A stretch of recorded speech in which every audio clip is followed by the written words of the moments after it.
so we're going to walk the track and I'm going to explain to you what it's like to be a MotoGP rider. So this is the start of the lap at Silverstone. This is where it all begins.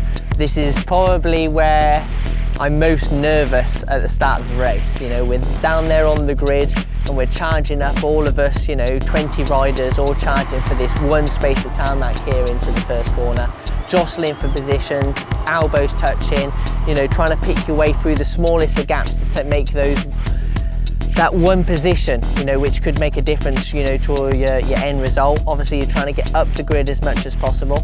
If you imagine when we're down here, you know, at kind of race level, you can't see the exit, it's very blind, you can't see the curb. So then it goes on a feeling, so you have to spot your marker. We might be looking at this red marker here or the red marker just up there.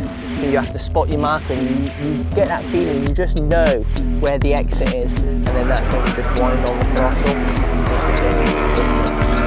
So down here we're at Vale Corner. This is probably the most difficult hard braking into this corner. It's very downhill, so the rear wheel always comes off of the corner, so a lot of weight on your arms. If you can imagine like doing a big press up, that's kind of what it's like with your feet up in the air. That's incline press up. So you're looking at scrubbing enough speed down into here, then to turn, and now you want to be as close as you can as possible. In MotoGP, it's always basically your tyre needs to be as close to this white line as possible, knees over, normally elbow sometimes touching the ground, and if you've got your elbow and your knee down, it's like a double stabilizer, which then when I'm telling you about when we push the limits and we actually get that front closing as much as we can all the way in here, it's actually that safety margin where you've got your elbow digging in the ground. So we're now down at Luffield, and Luffield is a completely different corner than Vale. Vale was a chicane, which obviously was a hard braking going into it, you know, like I said, all that weight on your upper body. Here is a long sweeping right-hander, actually a 180-degree bend.